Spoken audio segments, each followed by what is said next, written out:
Assalamualaikum warahmatullahi wabarakatuh. Selamat pagi dan salam sejahtera untuk kita semuanya. Halo Sobat Semandu Gumer, selamat datang di podcast Semandu Gumer. Suarakan power lewat generasi visioner.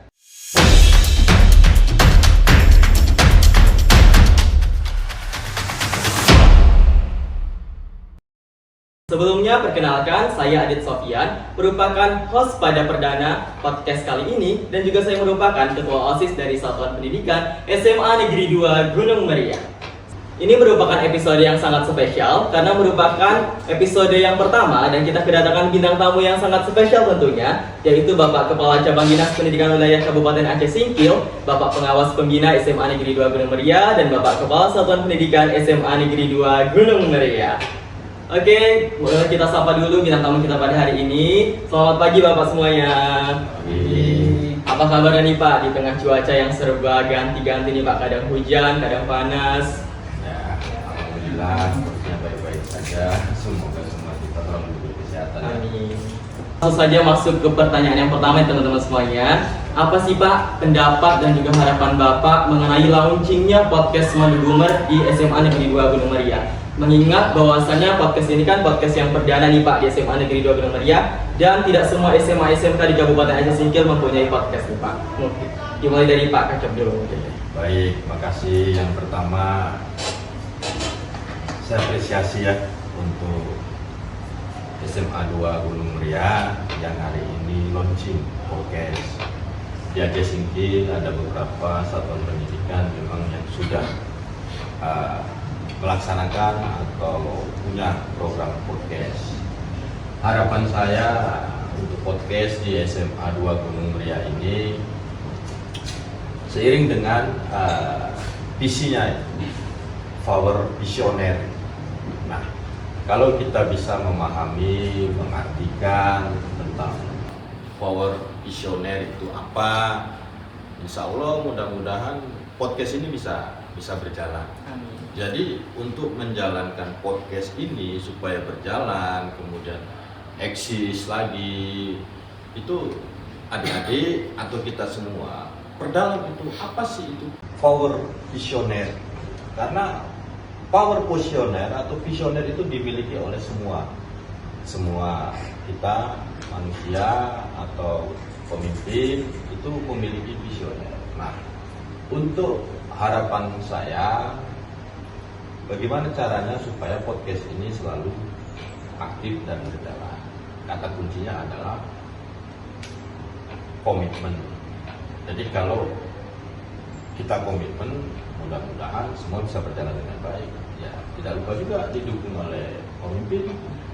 Saya Pak Mulyadi Kombi harus memberikan ruang, memberikan dukungan kepada adik-adik siapapun nanti yang akan menggunakan podcast ini. Jadi harapannya adalah konsisten. Kalau konsisten, mudah-mudahan berjalan. Itu harapan. Kemudian ya berkolaborasi. Saya rasa itu ya harapan dari kami dengan launchingnya hari ini podcast SMA 2 ya, supaya bisa berjalan selanjutnya dengan baik. Semua kru, semua tim, kata kuncinya adalah konsisten. Berarti ada 3 nilai penting ya Pak, komitmen, konsisten, dan juga kolaborasi. Luar biasa teman-teman semuanya. Oke, kita lanjut ke Pak Pengawas nih Pak. Apa sih pendapat dan harapannya nih Pak? Baik, terima kasih ada kesempatannya diberikan kepada kami. Kalau tanggapan kepada pihak SMA Negeri 2 Gunung Meriah, yang pertama sekali kami sebagai mitra satuan pendidikan, kepala sekolah, guru, teknik dan lain sebagainya sangat mengapresiasi dengan launchingnya podcast di SMA Negeri 2 Gunung Meriah. Kenapa? Seperti yang dikatakan oleh host tadi, bahwa belum semua sekolah itu mempunyai ada podcast ya di sekolah. Yang setahu saya itu SMA Negeri 1 Semangan sudah punya, itu sudah lama launching. Kemudian baru nampaknya kalau yang expose ini SMA 2 Gunung ya Pak. Mungkin ada yang lain, kita Singkil Utara satu lagi ya. Baik, kita menyambut baik itu. Kemudian pesan, jangan kalau sudah dimulai jangan berhenti begitu. terus lanjutkan dan kembangkan, kemudian bagi rekan-rekan di podcast ini, kaderisasi itu perlu karena peserta didik di sekolah ini itu sebenarnya berjenjang, jenjangnya naik, artinya sampai pada waktu tertentu anggota di podcast ini akan menyelesaikan studinya di sini. Jadi oleh karena itu jangan sampai orang itu saja, perlu ada kaderisasi, di berkelanjutan kaderisasi. Itu saja saya pikir dari saya. Terima kasih. Artinya ada penerus-penerus selanjutnya gitu ya Pak. Oke, dari Bapak Kepala Sekolah nih Pak, apa sih Pak pendapat dan harapannya? Ya, terima kasih tadi. Saya pertama sekali bersyukur dan berterima kasih sekali kepada pembina OSIS dan ketua OSIS langkah cepat mengambil tindakan mengikuti perkembangan zaman, bahwa sekolah itu harus kreativitas, berinovasi menghadapi tantangan digital yang semakin maju. Salah satu langkah ini podcast. Nah, kita harus branding sekolah kita dan diri kita. Nah, kalau bukan kita lagi yang melakukan, siapa lagi? Dan itu langkah cepat sudah diambil oleh pembina OSIS dan ketua OSIS. Kemarin waktu ada yang sampaikan kepada saya untuk lanjutkan segera. Nah, dan insya Allah kita akan launching nanti bersama Pak Kacap. Ini terima kasih Pak Kacap, Pak Pengawas, dan kesempatan yang singkat ini Bapak dapat memberikan waktu untuk kami untuk membuka acara ini. Jadi harapannya sama seperti Pak Kacap dan Pak Pengawas, bahwa podcast kita jangan hari ini saja. Kita berharap terus berlanjut untuk selamanya. Semasa SMA ini masih ada, lanjutkan. Maka regenerasi harus perlu ada. Ya, selama ini kita bisa lihat beberapa buat podcast sekolah, tetapi redup. Kalau kita jangan redup, kalau bisa bunganya kembang selalu, silih berganti. Itu yang kita harapkan. Jadi bagaimana nanti Adit bersama timnya, kaderisasi sangat penting. Karena Adit tidak selamanya berada di sini. Ada masa, setiap orang punya masa, dan masanya juga ada orangnya. Jadi untuk itu perlu generasi yang terus dibina. Nah, bila ada hal-hal yang nanti kendala, kita siap membantu. Untuk itu jangan ragu, terus diskusikan kepada pembina OSIS, wakil dan guru-guru kamu. Kita kalau bisa nanti kita mengundang guru-guru yang punya potensi, kepala sekolah yang punya potensi, atau tokoh-tokoh masyarakat yang punya potensi, agar memberikan sesuai visi dan misi kita tadi, yaitu power visioner. Power berarti memberi kekuatan visi-visi yang baru, yang inovatif dan kreatif. Mungkin itu saja, Dit. Terima kasih atas kesempatan. Ya, terima kasih juga Bapak, karena dari semua program-program OSIS ini merupakan ada dukungan dari Bapak Kepala Sekolah Pendidikan serta seluruh GBK SMA Negeri 2 Gunung Mulia. Jadi kami tidak mengucapkan terima kasih Pak. Oke, kita lanjut ke pertanyaan selanjutnya. Ini untuk Bapak Kacapdin nih Pak. Wah, pertanyaan sulit nih. Siap tadi. Pak, sekarang kan di zaman yang serba teknologi ya Pak, kemunculan AI, kecerdasan artifisial itu semakin berkembang nih Pak. Jadi menurut Bapak tuh Pak, apa sih Pak arti siswa pintar, siswa berintelektual menurut Bapak? Benar nih kan, pertanyaannya repot ini. Jadi gini, apa sih hubungannya teknologi terhadap siswa kategori pintar dan yang lainnya? Jadi saya ingat visioner. Nah, visioner itu adalah sesuatu karakter yang muncul dari seseorang untuk menjadi pemimpin, atau memang pemimpin itu dibutuhkan karakter yang visioner.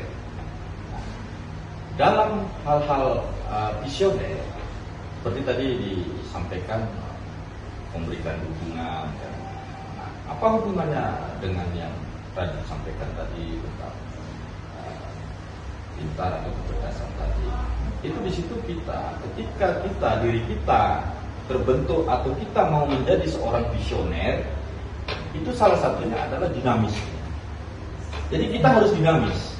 Apa itu dinamis? Dinamis itu kita mengikuti perubahan, kita mengikuti perkembangan. Nggak bisa kan? Misalnya sekarang kita itu, misal kita mau pergi ke Medan misalnya kan, kalau dulu itu mungkin jalan kaki atau naik sepeda. Kalau sekarang kan enggak.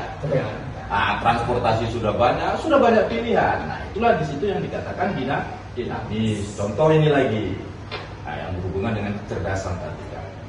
Zaman kami dulu kuliah misalnya kan, itu kami masih memprioritaskan, memanfaatkan, menggunakan yang namanya kantor pos. Kantor pos itu kadang-kadang kalau yang mahasiswa atau teman-teman yang masih pelajar atau apa itu ditunggu itu, petugas pos itu ditunggu itu, apalagi yang tinggal di asrama ya Pak pengawas.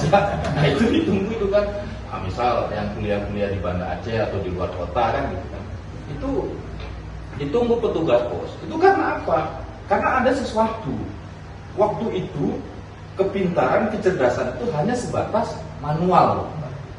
Tapi sekarang tidak, tuntutan. Makanya kita dituntut, diri kita harus mengembangkan secara dinamis. Jadi kita memang tidak boleh menutup diri. Hanya saja bagaimana cara kita memfilter, bagaimana cara kita memanfaatkan teknologi. Nah, kecerdasan ini atau teknologi itu sangat bermanfaat ketika memang tepat sasaran, tepat guna. Nah, bagaimana cara diri kita membentengi diri kita, kemudian lingkungan satuan pendidikan, juga orang tua, masyarakat, rasa peduli. Jadi kata kuncinya dari apa yang Adit tanyakan tadi, kata kuncinya adalah sejauh mana teknologi itu kita manfaatkan. Yang pertama. Yang kedua, sejauh mana rasa kepedulian kita dari hal yang positif dan hal yang negatif. Nah, berhubungan dengan kecerdasan tadi. Teknologi di era sekarang juga sangat kita butuhkan. Kan gitu. Contoh misalnya, tes UTBK masuk perguruan tinggi. Nah, tes UTBK itu masuk perguruan tinggi itu bukan masalah kita itu bisa atau tidak mengerjakan, menjawab tepat atau benar, tidak. Di situ ada lagi nilai-nilai yang harus kita kejar. Apa itu? Waktu. Seberapa cepat kita bisa mengerjakan. Nah, kalau sekarang kita belajar atau mencari referensi tentang UTBK, sekarang mudah. Kalau dulu kan tidak, harus tes dulu kan gitu kan, harus kita panggil dulu misalnya bimbel atau apa, walaupun sekarang ada. Tetapi dengan memanfaatkan teknologi kecerdasan ini tadi, kita bisa lihat browsing, lihat YouTube, lihat apa. Jadi kita tahu bagaimana cara mengerjakan soal-soal dengan cepat kan gitu. Nah, jadi kesimpulannya adalah sejauh dan bagaimana kita dapat memanfaatkan berhubungan dengan pembentukan karakter visioner kita, kemudian belajar tentang visioner kita. Memang pada hakikatnya diri kita nih Pak Mul, Pak Sofyan, sebetulnya sejak lahir memang sudah visioner, karena visioner itu mempunyai visi atau tujuan ke depan kan.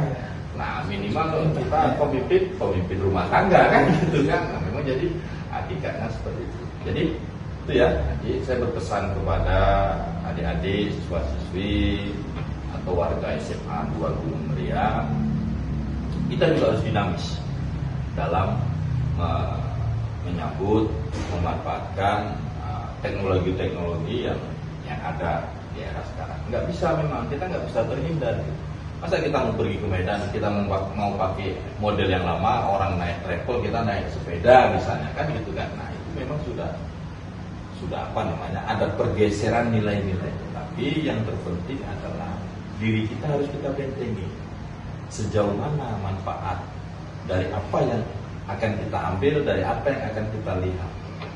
Jadi kembali pada diri masing-masing. Ya, rasa peduli dari kepala sekolah, pengawas, kita semua, masyarakat, warga, orang tua, Tapi paling penting adalah diri kita, kan gitu kan. Jadi Pak Sofian ya, biasanya memang adik-adik ini berselancar itu ya, Iya. mereka lebih dari kita kan gitu kan.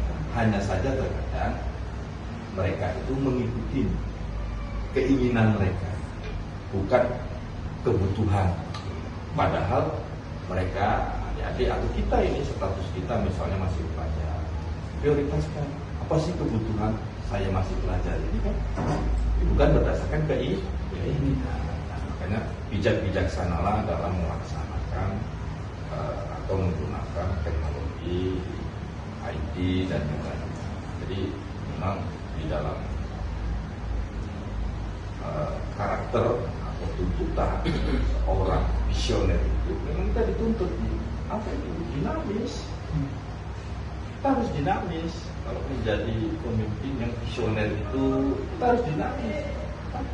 Ya, walaupun kita nggak bisa teknologi, misalnya saya dulu saya nggak bisa laptop, misalnya main laptop atau main komputer. Di era sekarang sarjana Pak Mul, walaupun dia bukan Eskom misalnya, bukan IT, tapi tetap kalau nggak bisa atau nggak terbiasa pegang komputer, nampaknya sudah tertinggal atau apa namanya, kayaknya bukan sarjana inilah gitu kan, minimal tahu dia IT ya. Nah, kita harus memanfaatkan itu ya.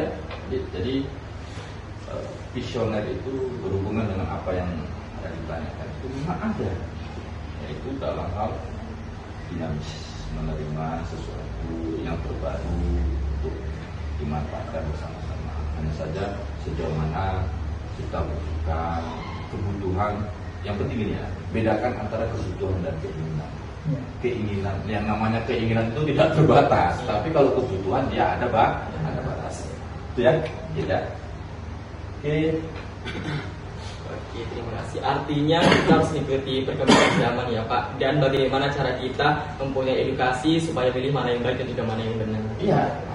Berarti kan apa namanya, karena ini kan nanti tujuannya kan dari apa yang ada sekarang dimanfaatkan kan untuk bekal adik-adik menuju misalnya menjadi seseorang atau pemimpin yang kategori visioner.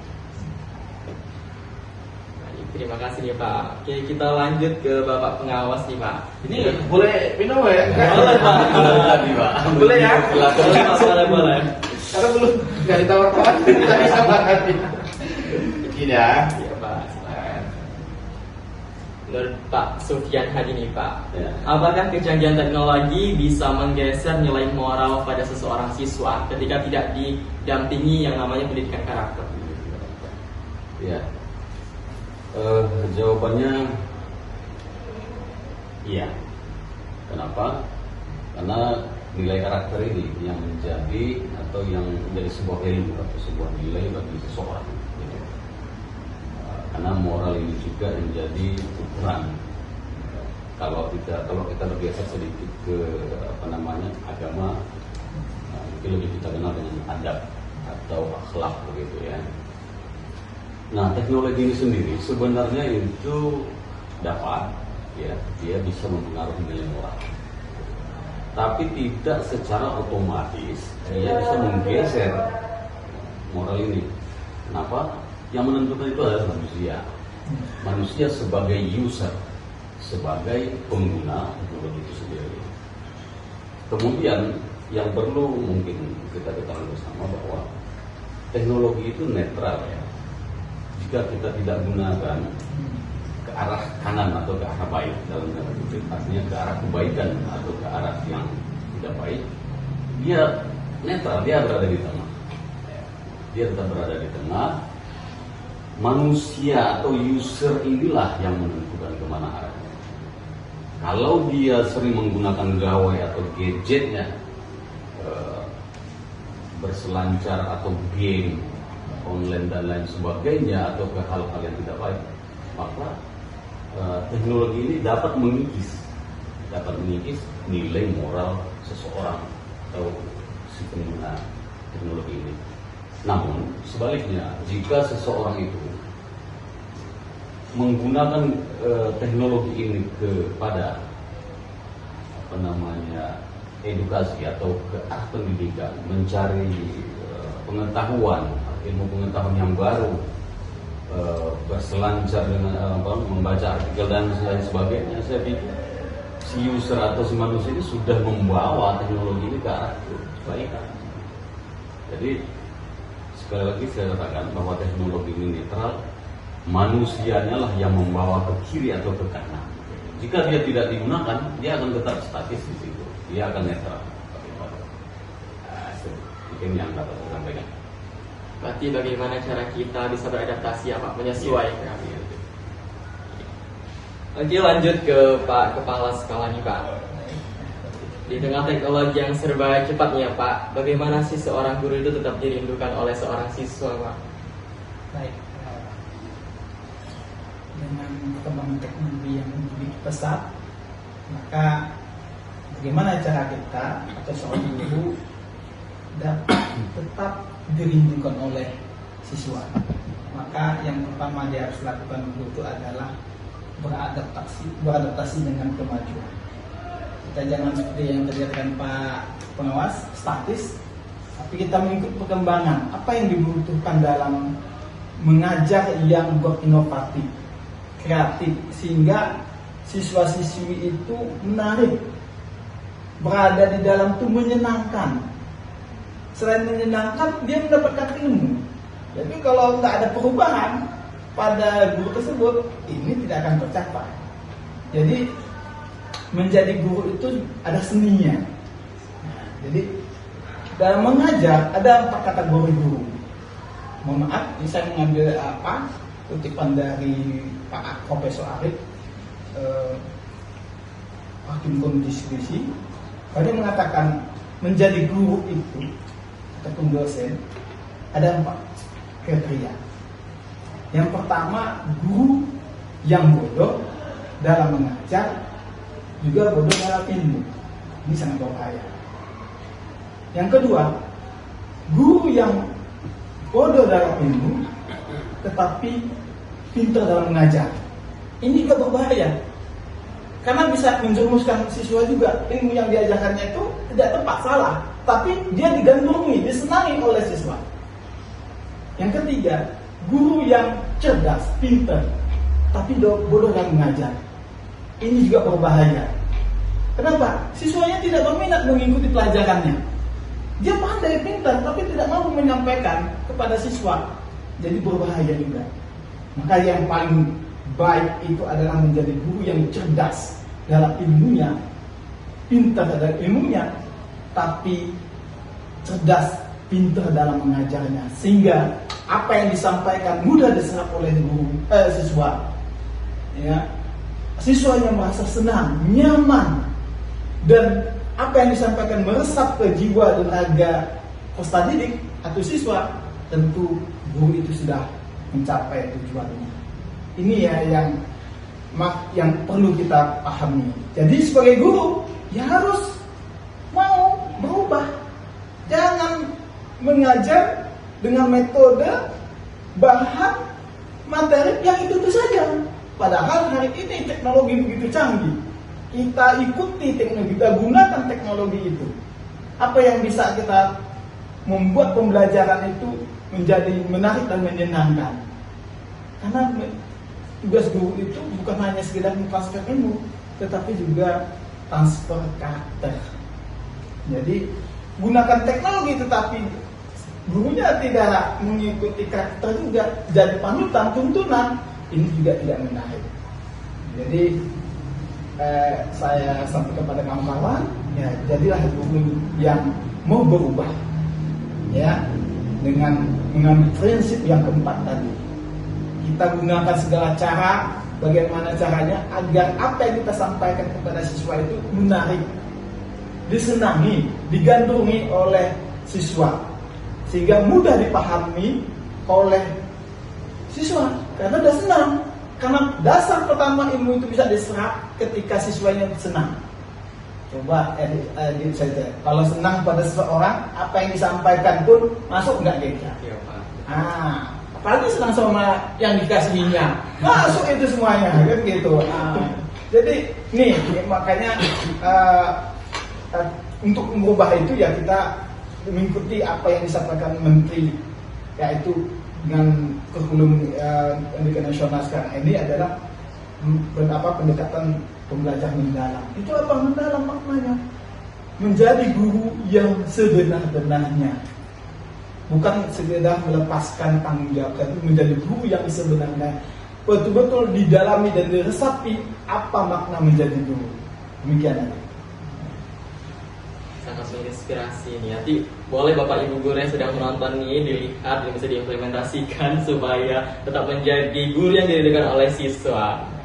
Oke, lanjut ke pertanyaan sesi terakhir nih Pak. Untuk Pak Kacaptin, bagaimana sih Pak siswa bisa membedakan sibuk dalam tanda kutip bermain atau nongkrong dan juga mana sibuk yang produktif Pak? Baik. Jadi pertanyaannya, tapi kalau masih statusnya pelajar, sebetulnya itu bukan mencari kesibukan, tapi memanfaatkan waktu yang sudah disediakan atau memang waktu yang sudah dirancang. Siapa yang rancang? Yang pertama adalah sistem. Sistem itu ada di mana? Sistem itu ada di satuan pendidikan. Kemudian siapa lagi yang merancang? Nah, yang merancang adalah diri kita. Nah, dari dua ini tadi sebenarnya akan lebih sempurna ketika waktu itu efektif, jadinya tepat, sesuai dengan apa yang menjadi ketentuan-ketentuan. Jadi gini, misal ini sudah ditentukan ini waktunya jam sekian, jam 8 masuk. Tapi ketika diri kita Radit dan teman-teman yang lain enggak menilai dan enggak menghargai waktu, maka enggak berguna itu. Nah, yang berguna apa? Yang berguna bagi teman-teman itu adalah waktu bermain, bukan waktu yang efektif. Nah, waktu bermain itu berhubungan dengan apa? Kami sadar, kami paham, dan akhirnya kami berpesan kepada adik-adik, siswa-siswi atau anak-anak, tanpa kita sadari, waktu itulah yang akan menentukan kita, membawa diri kita itu untuk menuju sesuatu, menuju kesuksesan atau menuju kegagalan. Kita memang nggak tahu ini. Kalau kita berbicara takdir ke depannya, kita nggak tahu ya. Kalau Radit tahu 5 tahun yang akan datang punya ruko 5 ya kan, punya kendaraan mobil 10, punya ladang sawit 100 hektar, ngapain Radit capek-capek sekolah kan gitu kan. Kita masalahnya nggak tahu nih yang akan datang. Nah, jadi waktu itu memang harus dimanfaatkan adik-adik kita semua. Karena apa? Tanpa kita sadari, waktu itulah yang akan membawa kita itu untuk menuju sesuatu. Apakah itu positif, apakah itu negatif. Nah, yang kita khawatirkan itu kalau kita tidak bisa memanfaatkan waktu itu, nanti hasilnya negatif. Kan gitu. Ada istilah gini. Ini terkadang lahir muncul dalam diri kita ya. Contoh, Radit dan teman-teman siswa adik-adik itu dikasih PR atau dikasih tugas. Ini hari Kamis ya. Nah, jadi datang guru tadi, ini tugas ya, Kamis minggu depan dibawa, kan itu kan. Nah, idealnya itu ketika selesai beraktivitas atau selesai sekolah pulang ke rumah, itu diupayakan kalau bisa tugas tadi yang diberikan oleh guru tadi itu dituntaskan pada malam hari atau hari itu juga. Tapi kebiasaannya itu dituntaskan, dikerjakan pada saat akan datang minggu yang akan datang, hari Kamis yang akan datang. Jadi waktunya mepet, terutama kemudian singkat, terburu-buru, kemudian banyak kendala. Itu semua terjadi karena apa? Sederhana. Itu hadir karena sebetulnya dari hati kita yang nggak bisa kita kontrol, yang nggak bisa kita manajemen, itu apa? Terkadang muncul gini,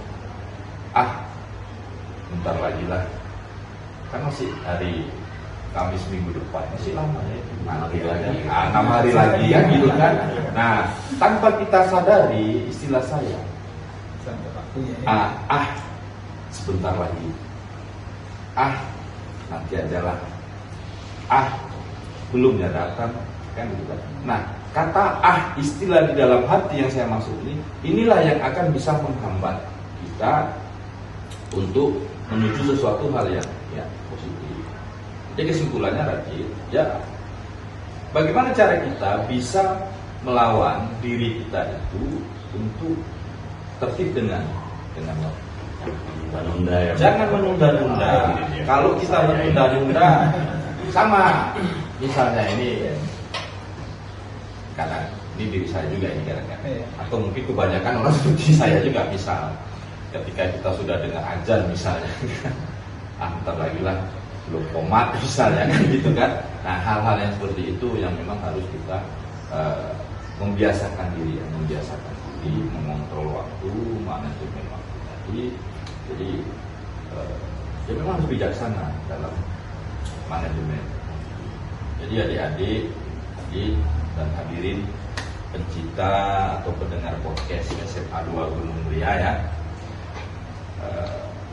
tanpa kita sadari, terkadang tanpa terbebani oleh kita itu, waktu itu ternyata itu salah satu indikator, salah satu penyebab, salah satu sumber yang menyebabkan kita itu sukses atau tidak, berhasil atau tidak, jumpa atau tidaknya, dan lain-lain. Karena apa? Karena memang kita di dunia ini berurusan, setiap harinya itu berurusan dengan waktu.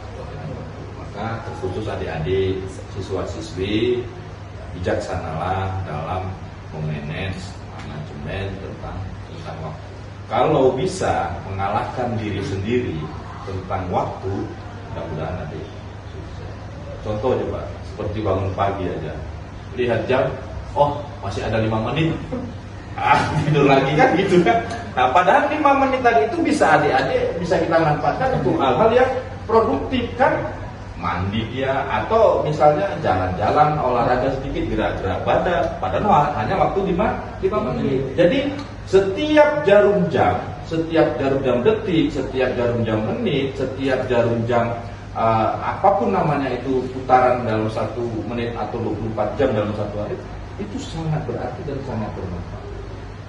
Makanya pebisnis atau orang-orang yang sukses, orang-orang yang berhasil itu pasti mereka akan mengerti arti dari manfaat waktu. Jadi kalau mau jadi sukses, menjadi pemimpin, apapun itu namanya, kata kuncinya juga salah satunya adalah manajemen waktu harus diperbaiki, terutama diri kita. Itu tadi hubungan dari apa yang tadi ditanyakan. Wah, terima kasih ya Pak. Sangat memotivasi nih untuk teman-teman semuanya yang sering menunda-nunda. Kita beralih ke Pak Pengawas nih. Pertanyaannya masih berhubungan dengan Pak Kacopin tadi dengan jawabannya, yaitu pesan apa yang ingin Bapak sampaikan kepada seseorang yang sering menunda-nunda nih Pak? Menunda-nunda pekerjaan ya? Iya Pak. Kalau ditanya pesan ya jangan tunda-tunda. Tapi mungkin ya begini, dapat saya jelaskan sedikit ya. Pertama saya ingin katakan sebuah kalimat, lakukan apa yang dapat kamu lakukan sekarang, jangan tunda sampai besok. Atau kerjakan apa yang dapat kamu kerjakan sekarang, jangan tunda sampai besok. Ini masalah prinsip seseorang. Ada orang yang memang entah bawaannya, entah tabiatnya bagaimana, lagi seperti yang mau dikatakan oleh Pak Kaca, kan masih lama 6 hari lagi. Padahal konsepnya atau idealnya begitu selesai tugas sampai di rumah dikerjakan terus kan bisa, seperti yang dikatakan Pak Kaca. Tapi kan kita melihat peluang itu masih tersedia banyak. Kita tidak melihat dalam artian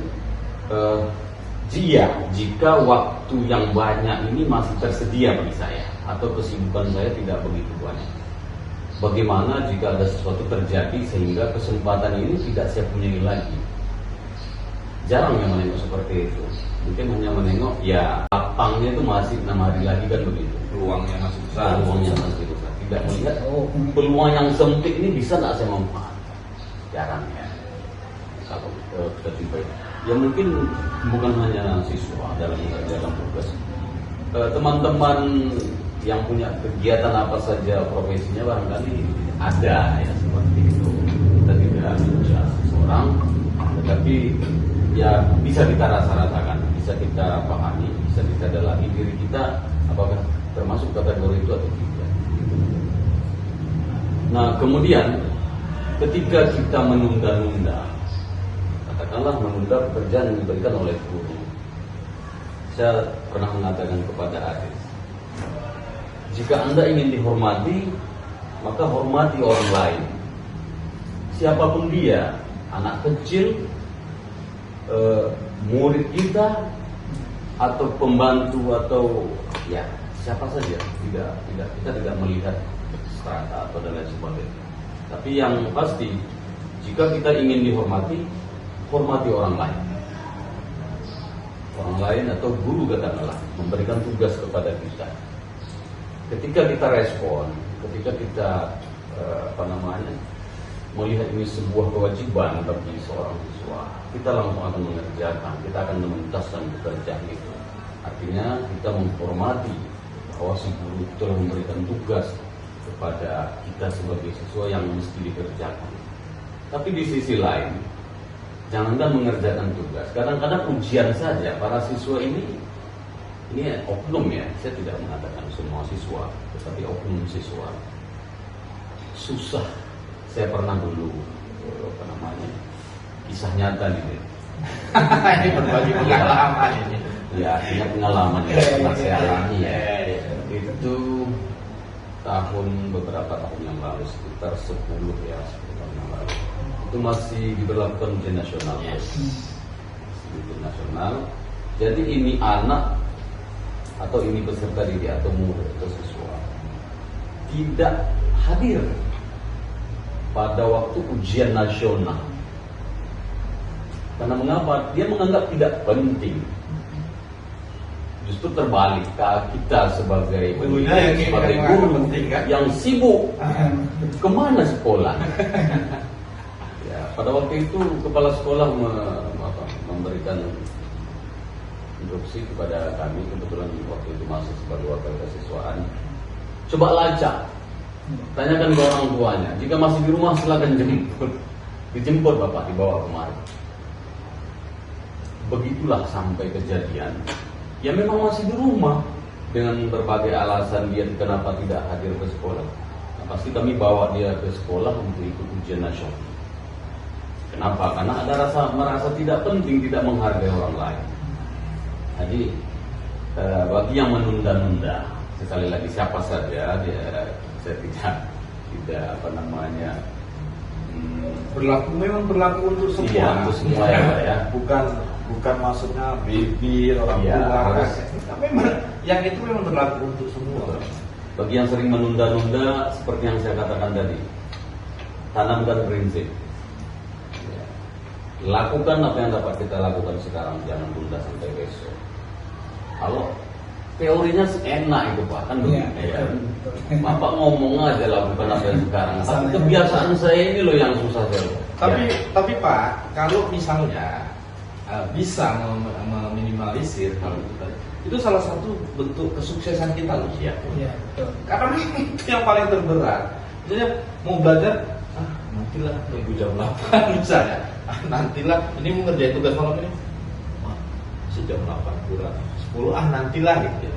Jadi memang kalau bisa kita mengendalikan, mengalahkan waktu dalam hati kita itu ya, sukses. Oke, konsep itu tadi saya lihat tadi. Konsep lakukan apa yang dapat kita lakukan sekarang dengan tunda sampai besok. Salah satu solusi, ya mungkin banyak solusi di antara solusi yang lain. Salah satu solusinya adalah dengan pembiasaan. Ya, kita harus membiasakan dari hal-hal kecil. Kita ingin menerapkan lingkungan sekolah kita bersih. bagaimana mungkin bisa itu kita lakukan? Untuk mengutip sampah yang berada di depan kita saja, kita belum terbiasa. Lakukan itu, hal-hal kecil itu lakukan tanpa disuruh, dengan inisiatif atau dengan inisiatif kita sendiri. Jadi saya katakan konsep atau pendapat lakukan apa itu solusinya adalah dengan pembiasaan. Mungkin itu saja, saya kembalikan. Pak, terima kasih Pak, sama-sama menginspirasi teman-teman semuanya. Oke, kita lanjut ke Bapak Kepala Sekolah Pak. Bagaimana sih Pak caranya kita dapat membangun kolaborasi antara guru, orang tua, dan juga siswa Pak? Baik, terima kasih Adit. Ini pertanyaannya butuh kolaborasi juga.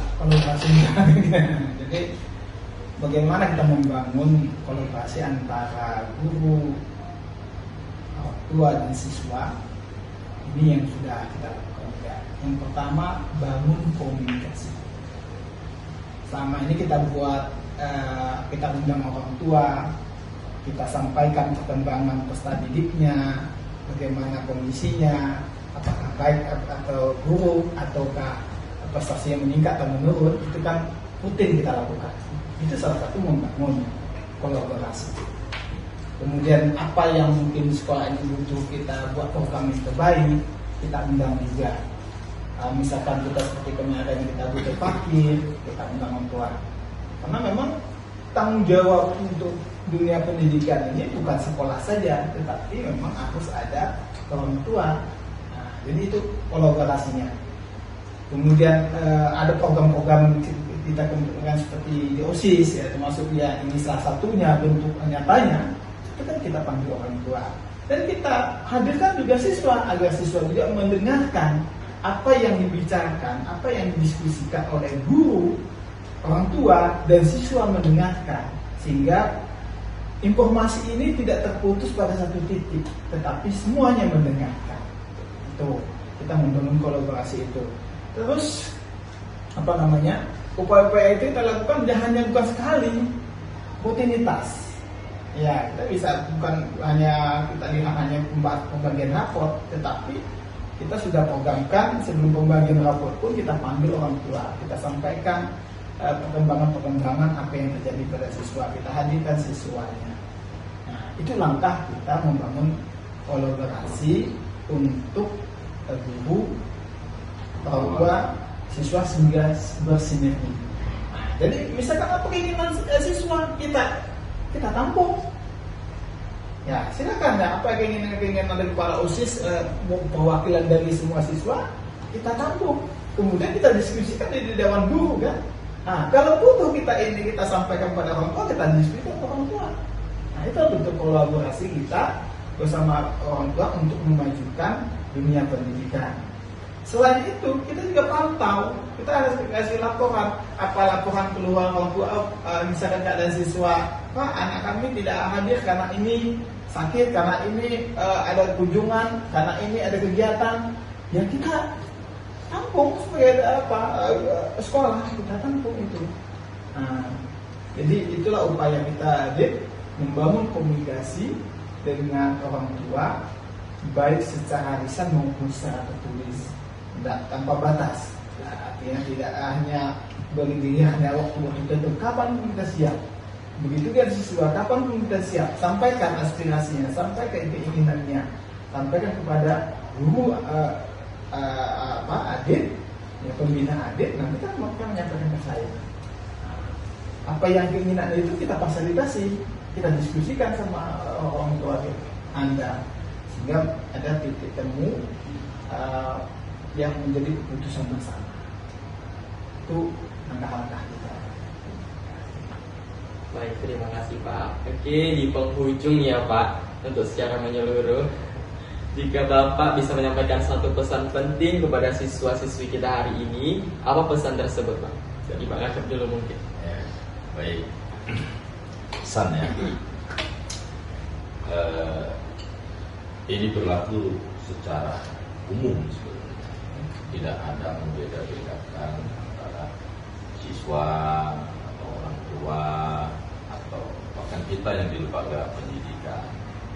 Jadi pesan-pesan saya, motivasi saya itu terkhusus adik-adik, kemudian GTK yang ada di seluruh satuan pendidikan khususnya di Kabupaten Aceh Singkil, dan terpusat hari ini saya di SMA 2 Gunung Muria. Di pesan saya itu, motivasi dari saya itu, adik-adik, disiplin itu bukan karena diawasi. Jadi kalau bisa, prinsipnya itu, disiplin itu lahir dari diri sendiri. Atau istilahnya, disiplin bukan karena diawasi. Belajar bukan karena diperintah atau disuruh. Kalau ketika bekerja bukan karena disuruh. Disiplin bukan karena diawasi. Kemudian yang terakhir, ikhlas, sabar, itu adalah kunci dari kesuksesan kita dalam menuju suatu tujuan yang akan kita tetap. Maknanya ikhlas, sabar itu yang akan membentengi, membekali diri kita untuk menuju ke. Jadi tadi untuk kita semua, terkhusus siswa ya, disiplinlah adik-adik bukan karena diawasi, ya. Belajarlah adik-adik itu bukan karena disuruh atau diperintah oleh guru. Ikhlaslah, sabarlah adik-adik selama 3 tahun di SMA 2 Gunung Muria atau di satuan pendidikan dimanapun yang berada di seluruh Indonesia. Ikhlas dan bersabarlah kita untuk mendapatkan ilmu-ilmu, pengalaman-pengalaman dari para orang-orang tua atau guru-guru. Karena setelah 5 tahun adik-adik tidak di sekolah lagi, maka pengalaman di sekolah nggak akan bakalan didapat lagi. Semuanya itu hanya tinggal kenang. Saya rasa itu ya. Disiplin bukan karena diawasin ya. Disiplin bukan karena diawasin. Belajar bukan karena itu ya. Belajar Karena kebutuhan. Jadi semuanya dari diri sendiri lah ya. Iya, dari diri sendiri. Sehingga nanti muncullah yang namanya karakter. Baik, terima kasih. Kita beralih ke Bapak pengawas nih Pak. Apa satu pesan penting untuk siswa-siswi di SMA Negeri 2 Gunung Muria? Satu saja ya, gitu. Satu saja gitu ya. Baik.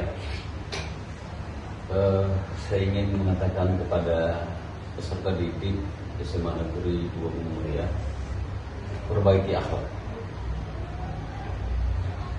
perbaiki adab, karakter saja. Karena kita tahu bahwa adab itu atasnya ilmu. Secerdas apapun kita, kalau adab tidak ada, kemudian saya ingin mengatakan satu lagi, walaupun satu tadi yang diminta saya mau boleh ya Pak.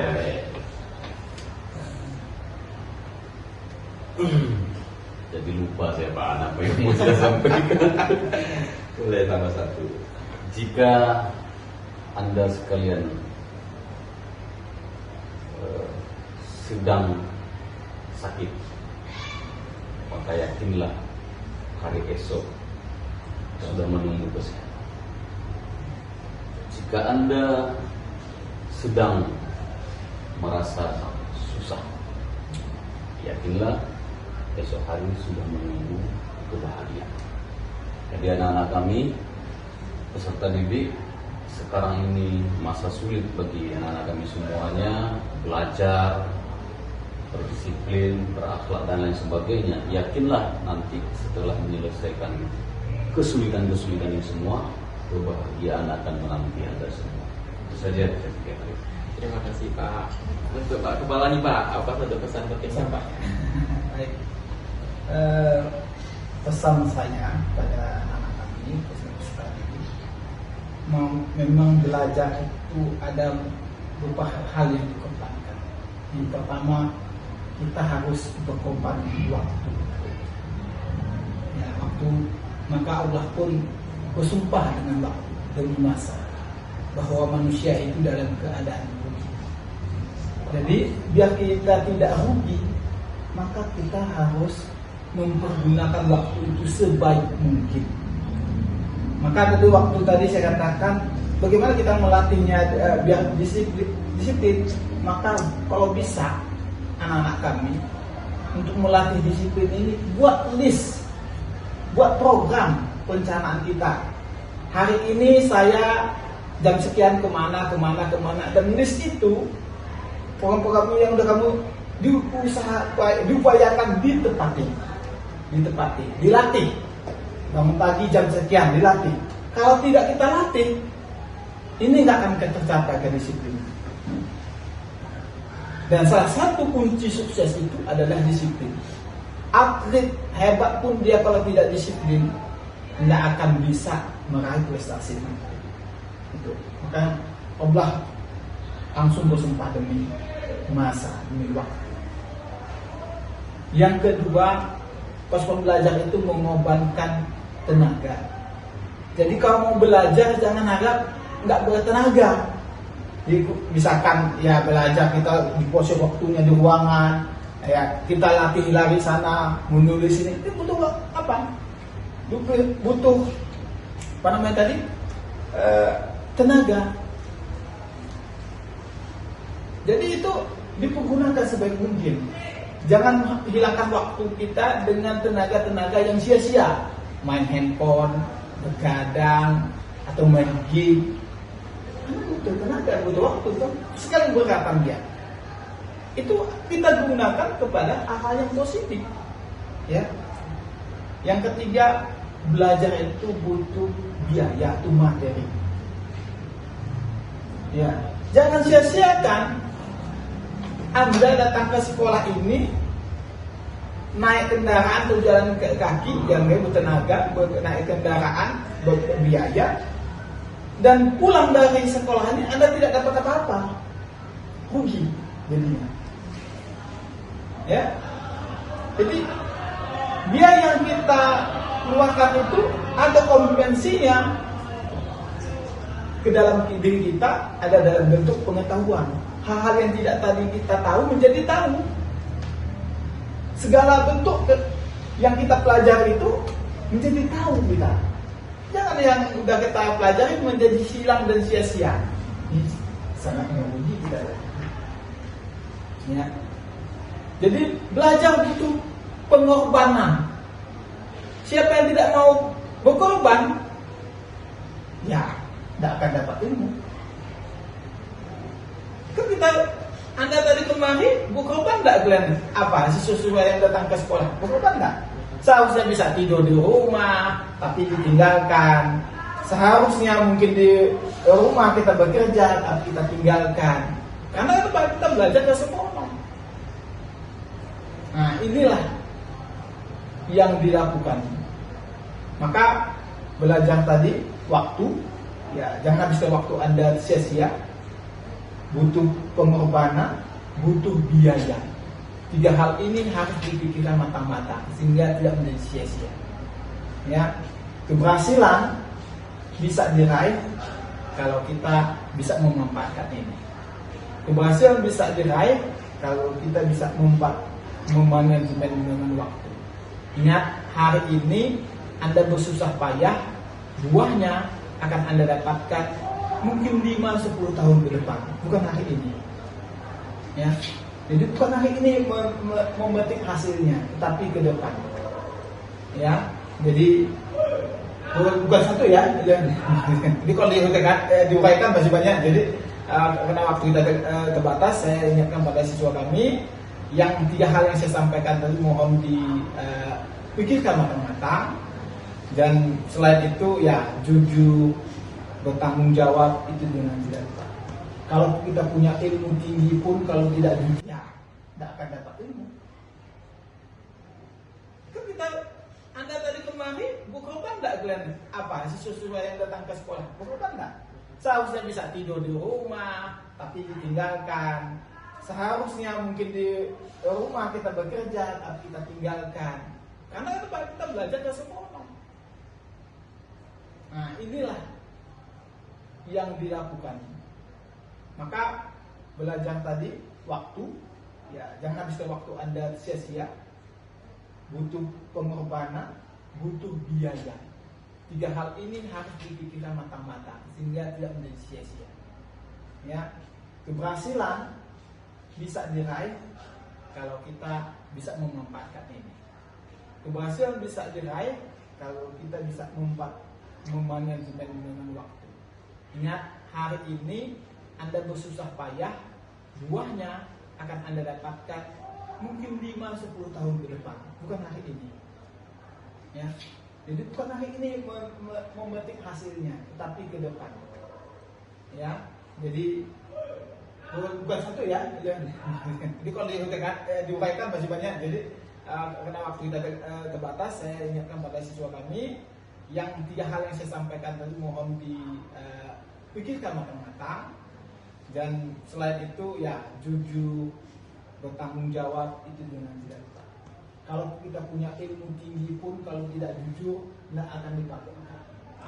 Kalau punya ilmu yang bagus pun tinggi tapi tidak bertanggung jawab tidak dipakai apa. Jadi karakter ya adab yang disampaikan Pak Sofyan tadi itu betul-betul. Saya selalu setiap kalau ada kasih wejangan saya adab, nah. Karena ilmu itu lebih tinggi masih adab daripada ilmu. Orang yang punya adab, insya Allah punya ilmu. Tapi orang yang punya ilmu belum tentu beradab. Ya, itu saja. Terima kasih atas kesempatan ini. Silakan ke depan. Baik, terima kasih Pak. Tidak terasa sudah di penghujung acara ya Pak. Luar biasa sekali Asik berbicara. ya. Rasa hampir 1 jam juga ya Pak. Tadi lihatnya cuma 10 menit, 20 menit. Iya. Ternyata panjang. Gak apa-apa Pak. Tapi luar biasa pembicaraan kita hari ini ya Pak. Terima kasih kepada Bapak Kepala Cabang Dinas Pendidikan Wilayah Aceh Singkil, Bapak Handoko SPM Engineering, Bapak Pengawas Bina SMA Negeri 2 Gunung Meriah, Bapak Sufyan Hadi MPD, dan Bapak Kepala SMA Negeri 2 Gunung Meriah, Bapak Priadi Gaubi SPD MPD, atas motivasi yang telah diberikan. Semoga apa yang disampaikan ini menjadi pemantik semangat untuk seluruh warga satuan pendidikan. Baiklah, saya Adit Sofyan selaku host pada episode perdana kali ini pamit undur diri. Sampai jumpa di episode berikutnya. Saya akhiri. Wassalamualaikum warahmatullahi wabarakatuh. Waalaikumsalam warahmatullahi wabarakatuh.